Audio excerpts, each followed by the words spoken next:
नमस्कार, आप देख रहे हैं नेक्स्ट 9 न्यूज। मैं तुषार आपके साथ। आपको बता दें, बृजभूषण बनाम पहलवानों का जो मामला चल रहा है उसमें आज यानी कि सोनीपत में जो महापंचायत हुई उसमें एक बहुत बड़ा ऐलान जो है वो कर दिया गया है। आपको बता दें कि यह ऐलान कर दिया गया है कि अगर 15 जून तक सरकार कोई सख्त फैसला नहीं लेती है तो हम एक बार फिर से आंदोलन को बड़ा करेंगे और आंदोलन में उतर सकते हैं। साथ ही यहाँ पर साक्षी मलिक सामने आई और उन्होंने ये कहा कि अगर ये जब तक मामला सुलझ नहीं जाता है तब तक हम जो एशियन गेम्स है वो नहीं खेलेंगे। आपको बताते हैं कि उन्होंने क्या कहा। उन्होंने कहा कि हम एशियन गेम्स तभी खेलेंगे जब ये सारा मुद्दा जो है वो सुलझ जाएगा और आरोपी को जो है जेल में डाल दिया जाएगा। आगे वो कहते हैं कि अगर 15 जून तक जो सरकार है वो कोई सख्त फैसला नहीं लेती है तो हम फिर से एक बार बड़े आंदोलन की तरफ बढ़ सकते हैं। साथ ही उन्होंने कहा कि बृजभूषण सिंह की गिरफ्तारी होनी चाहिए, वो बाहर रहेगा तो डर का माहौल बना रहेगा। पहले गिरफ्तार करो फिर जांच करो। हमें समर्थन मिल रहा है, हम सच्चाई की लड़ाई लड़ रहे हैं, लेकिन कुछ फेक न्यूज़ हमें तोड़ने की कोशिश कर रहे हैं, लेकिन हम टूटेंगे नहीं।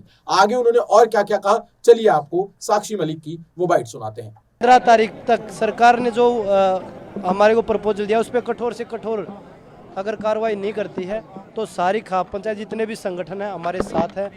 और ये बहुत छोटी पंचायत हमने बुलाई थी कि भाई जो लोग एक लोगों तक बात पहुंचाने के लिए कि जो खाप पंचायत के लोगों तक, तो बहुत छोटी हमने पंचायत, अगर 15 तक हमें कोई अच्छी जो चार्ज सीट है या भाई कोई भी जो सरकार ने प्रपोजल है उस पर कठोर से कठोर कदम नहीं उठाया जाता तो 15 के बाद आंदोलन दोबारा से जारी रहेगा। तो कब तक कौन सी तारीख को देने की तैयारी है अब आप लोग कर रहे हो? वो 15 तक हम वेट कर रहे हैं। अगर वो चीज़ सभी हमारे जो जितने भी संगठन है सभी संतुष्ट नहीं हो पाए तो 15 के बाद 16 या 17 को दोबारा खोल दी जाएगी।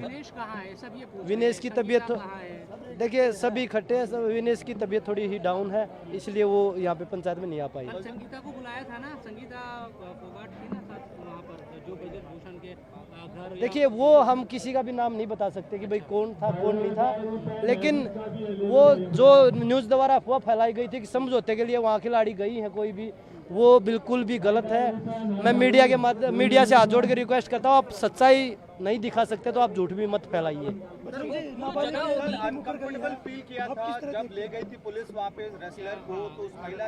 देखिए वो चीज़ें बिल्कुल, जहाँ पे जो एक्यूज है वो अंदर बैठा है और उसके बाद पुलिस वहाँ पे विक्टिम को लेके जा रहे हैं तो वो आप समझ सकते हैं कि किस मानसिक दबाव से वो गुजर रहे हैं। तो वो जैसे पोक्सो की आप बात कर रहे हैं तो पोक्सो के कितना उनके फादर ने कितने इंटरव्यू दिए हैं कि भाई हमारे ऊपर प्रेशर है, हमारे ऊपर पता नहीं कैसे कैसे दबाव बनाए जा रहे हैं।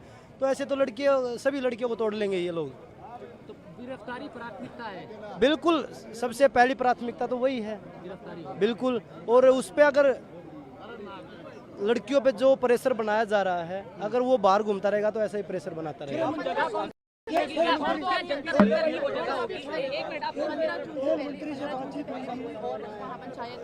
नहीं अभी तक कोई नहीं, हमने इन हमारे खाप पंचायत संगठनों के सामने जितने भी किसान हैं मजदूर हैं हम उन सभी के सामने रख दिए। अगर वो दोबारा पंचायत रखना चाहेंगे तो दोबारा भी हम इकट्ठा हो सकते हैं। वो जंतर मंतर ही जगह होगी, ये एक बार क्लियर कर दीजिए। जी बिल्कुल, वो 15 के बाद जो हम बैठ के एक बार जंतर मंतर भी हो सकता है, रामलीला मैदान भी हो सकता है, कहीं पे भी हो सकता है।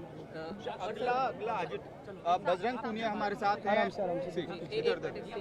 बजरंग, आज जो डिसीजन लिया है आप लोगों ने, आपने क्या डिसीजन है, क्या निर्णय? वो बता दिया कि 15 तक हम वेट करेंगे, जो सरकार ने जो हमें बोला 15 तक हम कड़ी से कड़ी, और 15 तक अगर सख्त डिसीजन नहीं लेती है तो हमारा फिर से कंटिन्यू करेंगे हम। तो हम यही देखेंगे कि हम जंतर मंतर पे आपको फिर से पाएंगे। वो 15 के बाद डिसाइड कर देंगे कि कौन सी जगह होगी, हम किस जगह वापस प्रोटेस्ट शुरू करेंगे, लेकिन 15 तक हम अभी कुछ नहीं करेंगे। विनेश को लेके कई लोग सवाल पूछ रहे हैं, अब मैं मैं ये क्लियर कर देती हूँ, मैं बजरंग विनेश हम एक है और एक ही रहेंगे। बार बार हम ये बोल रहे हैं, विनेश का ना आने का रीज़न है कुछ इन्वेस्टिगेशन है, कुछ और लीगल कार्रवाई है, वो भी संभालनी पड़ती है। तो मिल बांट के हम काम कर रहे हैं। तो ये अफवाह और ये गलत कुछ भी ना फैलाएं कि विनेश नहीं आई है, वो नहीं आया है, एक मीटिंग में मैं नहीं गई तो साक्षी अलग हो गई, इसने जॉब ज्वाइन कर ली है, तो ये गलत न्यूज़ ना चलाओ। हम तीनों एक ही हैं और हमारा डिसीजन है। जगबीर जी के बयान हुए हैं, उसमें भी कहा है कि उन्होंने बयान में ये कहा है कि गलत जगह पर टच करते थे, इस तरह की हाँ वो तो विटनेस होंगे उस कंपटीशन में। देखो मैं तो नहीं थी,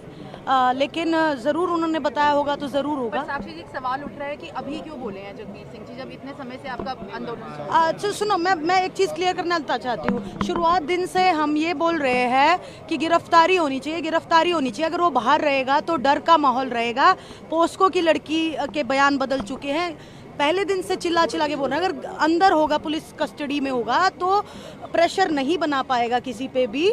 तो शुरुआत से यही है, पहले अरेस्ट करो देन इन्वेस्टिगेशन करो, वरना तो धीरे धीरे वही, कल विनेश ने भी ट्वीट किया है, धीरे धीरे लड़कियां टूट जाएंगी।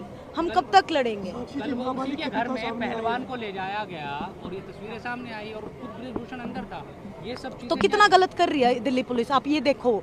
मतलब अगर इन्वेस्टिगेशन या उस साइट पे लेके जा रहे हैं सिर्फ अपना उस साइट पे दिखाने के लिए कि कैसे, मतलब कौन सी जगह थी, ये सारी चीज़ें, लेकिन उसको भी इस तरीके में पेश किया जा रहा है कि ये तो ब्रिजभूषण से मिलने गए हैं, ये गए हैं।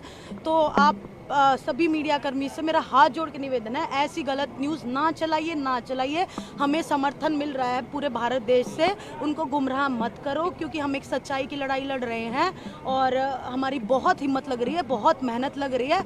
हम डेली डेली टूटते हैं, फिर अपना हौसला बढ़ाते हैं, फिर ऊपर से आप गलत न्यूज़ चलाते हो, इससे हम बहुत मानसिक परेशान होते हैं। तो अगर आप समर्थन नहीं दे सकते तो आप गलत न्यूज़ भी ना चलाएं।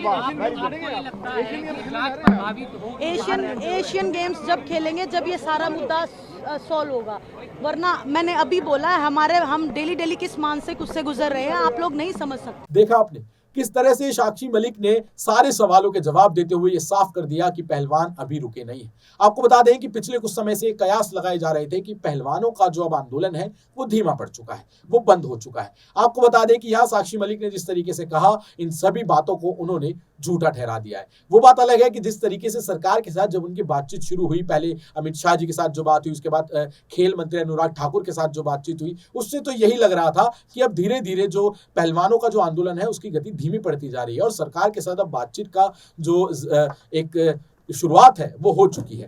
लेकिन अब यहाँ पर एक बड़ा फैसला है। आपको बता दें कि किस तरीके से एक और अपडेट आज बहुत बड़ी आई है इस मामले में, तो वो ये है कि जिस तरीके से ब्रिजभूषण पर जो यौन उत्पीड़न के मामले जो नाबालिग पहलवान ने लगाए थे, उसको लेकर उस नाबालिग के जो दादा दादी है उन्होंने बहुत बड़ा खुलासा किया है।